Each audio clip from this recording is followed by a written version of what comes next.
Good morning Year 4 and welcome to Wednesday's comprehension lesson. Now this lesson is going to be for the children who have got the Year 3 booklet, and if this video is for you then I would like you to turn to page 26. So that will have our extract for today and that will be followed by our questions. Now before we start with today's learning, I want us to just rewind to yesterday. What were we reading yesterday? You can even have a little flick back through in your books if you want to.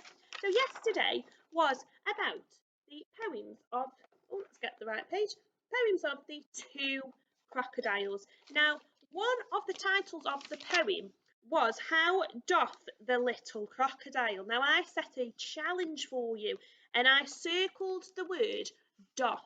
And I said that's a very old English language word and we don't really use that in modern day anymore, but my challenge was for you to go and find out what does doth mean, and I said that the fastest person into my mailbox would get a shout out, and that shout out is to Poppy Ridge.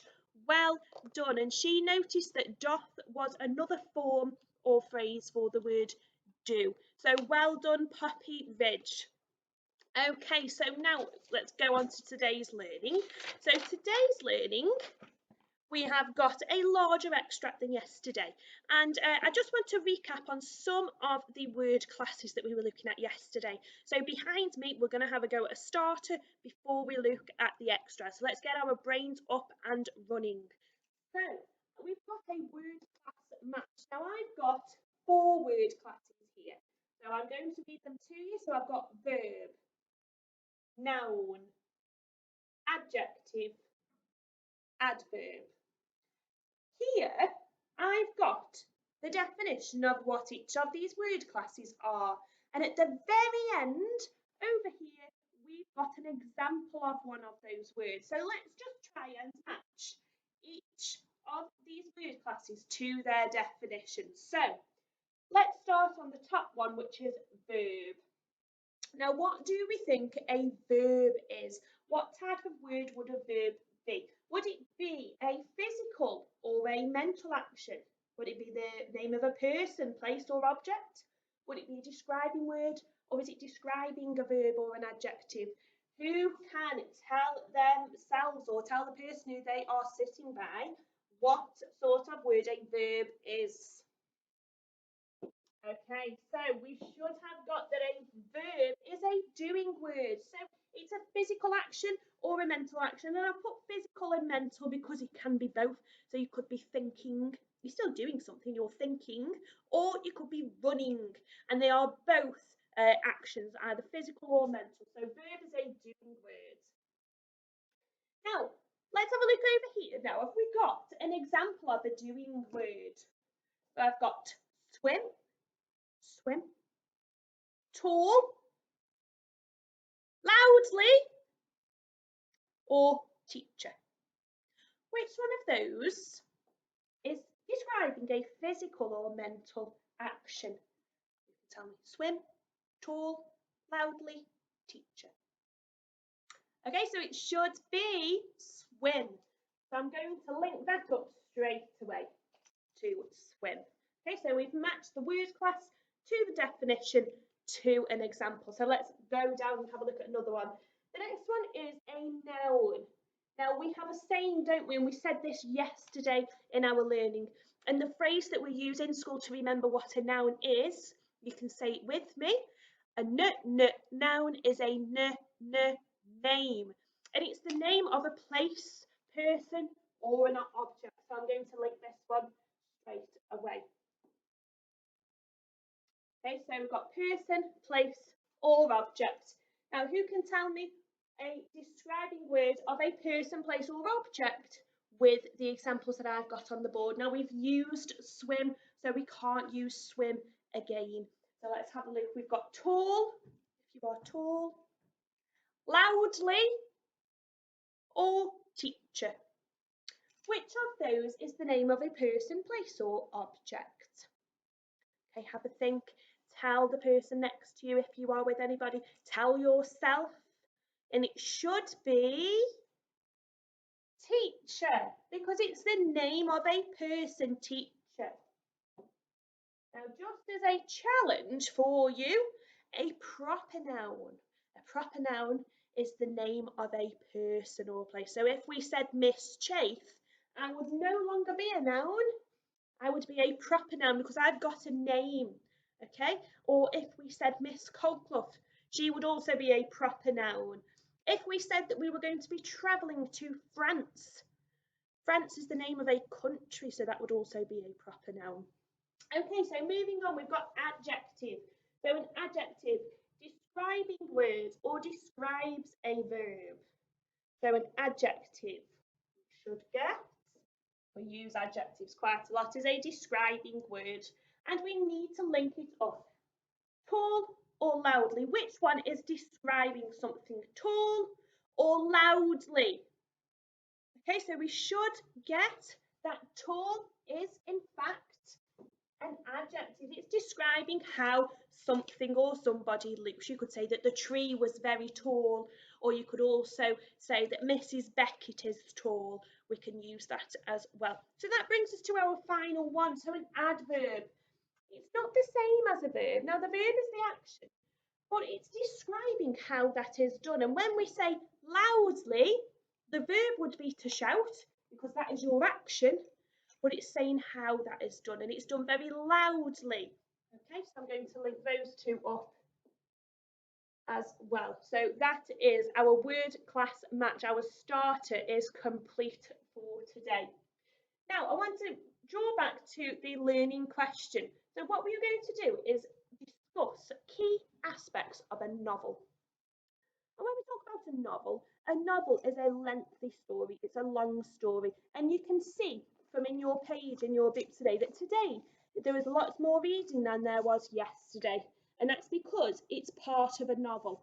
Now, obviously, this isn't all of the novel. This is not the whole story. This is the very beginning of the story that we're going to have a look at today. So we're going to be discussing key parts of the start of this novel. Okay, now before you start with your reading, you are going to come across some very unfamiliar words that we haven't come across before, or you might know them, but you're not sure how they are put into context. So what I've done is I've scanned through myself and I've thought, that's a bit of a tricky word. This one's a bit of a tricky word. And these are my tricky words that I want us to understand. So this is a little bit like my glossary. It's tricky words that you can understand the meaning of before you read it, because then when you come to read it, it's going to make much more sense. So let's have a look at my glossary. Okay, so we've got the word fabled. Fabled is one of the words in the text, and that means imaginary. So you can see that there is a picture of a girl and she's imagining, she's thinking about being a princess. So imaginary, okay, fabled. Okay, then we come on to the next one, which is wiry. Okay, and in the sentence which we are picking out, it is describing the boy in the text as being very wiry.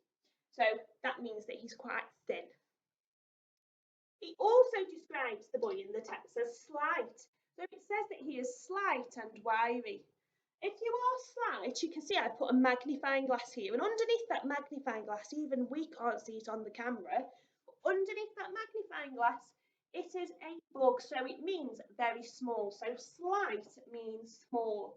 So they're describing the boy with two adjectives, slight and wiry. He is small and thin. Coming on to the next one.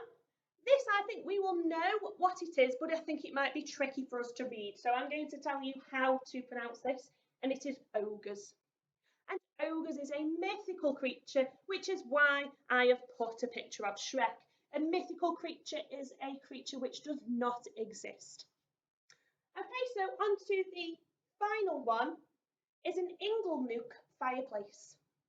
And when we say an Engel Nuke fireplace, it's a large open fireplace. And I've put a picture right in the corner for you to see that there is a large opening around it, and that's what we call an Engel Nuke fireplace.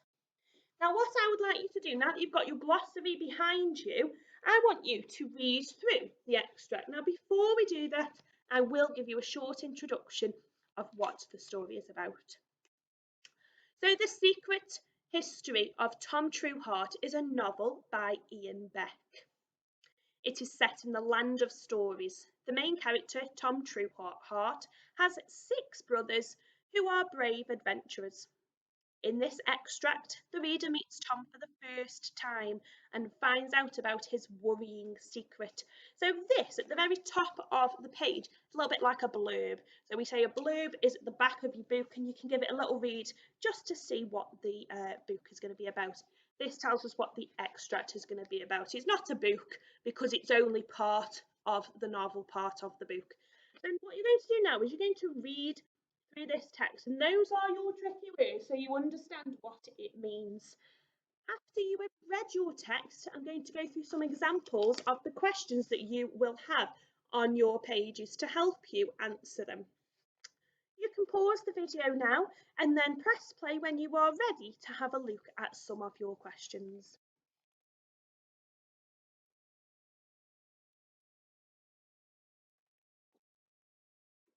Okay, so hopefully we have had a read of the story. Okay, so Tom does seem like a very worried type. He doesn't seem like his brothers either, does he? His brothers seem to be quite brave, quite strong, quite broad. But Tom doesn't seem to be like that. He seems to get scared quite easily, I think. But he does like listening to the stories as well. So we're going to come on question 1. I think we can do question 1 quite easily. It points out where in the text you need to have a look at. It says that you are looking at lines between 2 and 9. And you can see at the side of your book, they have got the numbers. So you've got 10, 5. So it's going to be between 2 and 5. It's going to be in this part here. And what it's asking for is the noun, which means story. So the noun is the name of something. And we've gone through that in our word classes. So you can write the noun, which means stories, on there. And when you are ready to move on, then you can unpause the video. Okay, so hopefully you have found the answer for question 1. What I'm going to do now is I'm going to go onto the board and I'm just going to do an example. This is not a question that is in your textbooks. This is one that I've made myself. But I just want to show you the skill of how to find the answer. I think that's something that some of us are struggling with. So my question, it is an example. It's not in your textbooks, but it says, how many brothers does Tom have? How many brothers does Tom have? Now, you might be able to tell me that straight away. It was also in the introduction on there, but you can see on line 6, it says Tom's 6 older brothers were all named Jack. What I've done is I've gone into the text, the answer is in the text, and I've retrieved it out of the text. So the answer is in there. When you have a question where it's not asking you to give your opinion, this is asking you to retrieve it from the text. So what I've done is I've read through the text and I've noticed, oh, on line 6, Tom's 6 older brothers were all named Jack. So I'm not going to put that. Now, why am I not going to put that? Well, we are in a literacy lesson, aren't we? So maybe what I could do was this. And I want you to give me a thumbs up or a thumbs down on my screen now. Is that answer acceptable? Oh dear, it's not acceptable at all, because what we need, year 4, is we need full sentences. So what actually I would do, I would use the question, how many brothers does Tom have? Tom has, capital letter please, finger spaces,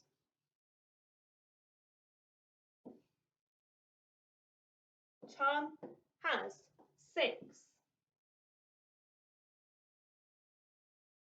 brothers.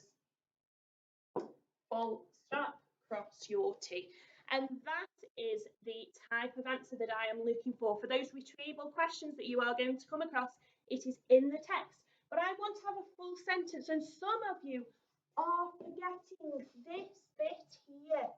that bit is our capital letters. So if you were at school, you know what I would do with my pink pen. I would actually put a C and an L there, wouldn't I? Because that means capital letters. So I want to see those as well. Now you're going to have some retrieval questions in your textbooks, and you're also going to have some which ask you what you think. So I'm going to have a go at one of those with you as well, just to show you how you should answer those. Okay, so this is on question 4 in your booklets, and it says Tom's brothers are famous in the land of stories. Why do you think this? Now, I've underlined you because it's asking, why do you think this? It's not in the text. Why do you think that they are famous in the land of stories? Now, you've got to read the text. You can't make things up. But from what you've read, you then infer. So that is when we use clues from the text to make our own opinions. So we are going to look at, okay, so it's starting from line 6, and it says, it was these brave brothers, the same 6 fabled, heroic Jacks, who had carried out all of the toughest, scariest, and most romantic and exciting adventures so far to have happened in the land of stories. Now, these people, these brothers, I'm not surprised they are famous because they are heroic. They may have saved lives in the story. They may have married the queen, the princess, if they are very romantic and they are very brave. So I'm going to use that information to make my own answer. So let's have a look on the board. So Tom's brothers are famous in the land of stories. Why do you think this? So I'm going to start off my sentence. I think.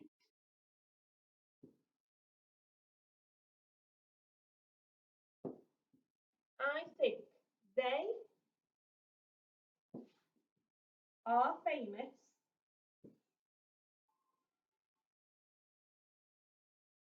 because. So now you are using because. We don't want to see because at the very beginning of your sentence because because is a conjunction. It links two sentences together. So I think they are famous because he is embarrassed.